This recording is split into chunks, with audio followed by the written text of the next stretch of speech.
Hello বন্ধুরা, তোমরা সবাই কেমন আছো? আশা করি সবাই খুব ভালো আছো। আমরাও খুব ভালো আছি। আজকে তোমাদের সাথে একটা নিরামিষ তরকারি রেসিপি শেয়ার করব। সেটা হলো আলু ফুলকপি মাখা মাখা। তো এখানে দেখো, আলু ফুলকপি ভেজে রাখা রয়েছে, নুন আর সামান্য হলুদ দিয়ে ভাজা হয়েছে।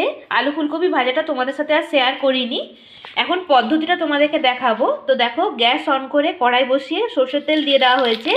এখন ফোড়নে দেওয়া হলো গোটা জিরে আর তেজপাতা। এখন দিয়ে দেওয়া হচ্ছে আদা বাটা আর সামান্য হিং।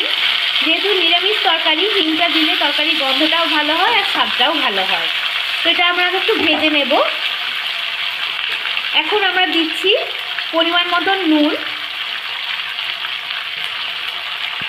আর আদার বাটাটা দেওয়ার সাথে সাথে আমরা নুনটা এই জন্য দিলাম, কারণ আদাটা খালি তেলের ওপর দিলে প্রচুর পরিমাণে ছেটোতে থাকে, সেই জন্য নুনটা দিয়ে দিলে আর ছেটানোটা বন্ধ হয়ে যায় আর ভাজাটাও ভালোভাবে হয়ে যায়।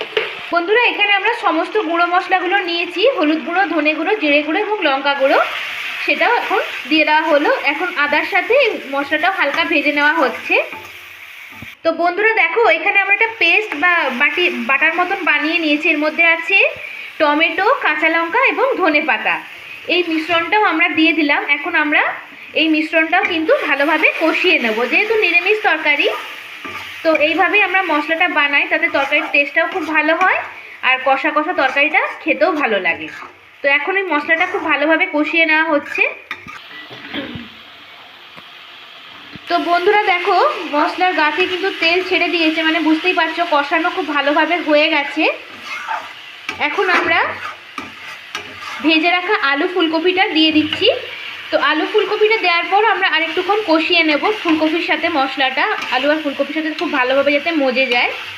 এখন দেখো বন্ধুরা, আমরা কিছুটা মটরশুঁটি ছাড়িয়ে রেখেছিলাম, তো মটরশুঁটিটাও দিয়ে দিচ্ছি মশলার সাথে খুব ভালোভাবে কষিয়ে নেওয়ার জন্য। তো এটা হয়েই এসছে কষানো, আর একটুক্ষণ আমরা ভালোভাবে নেড়ে নিয়ে তারপর এটা আমরা জল দেব। এখন বন্ধুরা আমরা পরিমাণ মতন জল দিয়ে দেবো, যেহেতু মশলা খুব ভালোভাবে কষানো হয়ে গেছে। তো পরিমাণ মতন জলটা আমরা দিয়ে দিলাম। তো একটু ভালোভাবে মিশিয়ে নিয়ে এখন আমরা মিনিট 10 মতন ঢাকা দিয়ে রাখবো।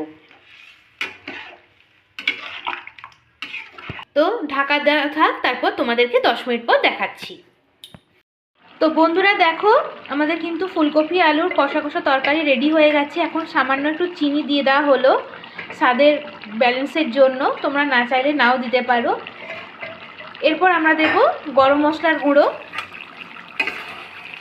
তো চিনিটা দেওয়ার পর আগে একটু মিশিয়ে নেওয়া হচ্ছে। তো এখন হাফ চামচের মতন গরম মশলা গুঁড়ো ছড়িয়ে দেওয়া হলো এবং গ্যাসটা অফ করে দেওয়া হয়েছে। এরপর আমরা তরকারিটা নামিয়ে নেব। তো বন্ধুরা, আজকে তোমাদের এই নিরামিষ আলু ফুলকপির কষা তরকারি কেমন লাগলো তোমরা অবশ্যই কমেন্ট করে জানাবে।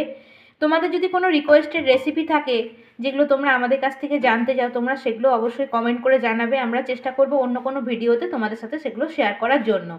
এছাড়াও আমরাও চেষ্টা করব তোমাদের সাথে বিভিন্ন ধরনের নিত্য নতুন রেসিপি শেয়ার করার জন্য।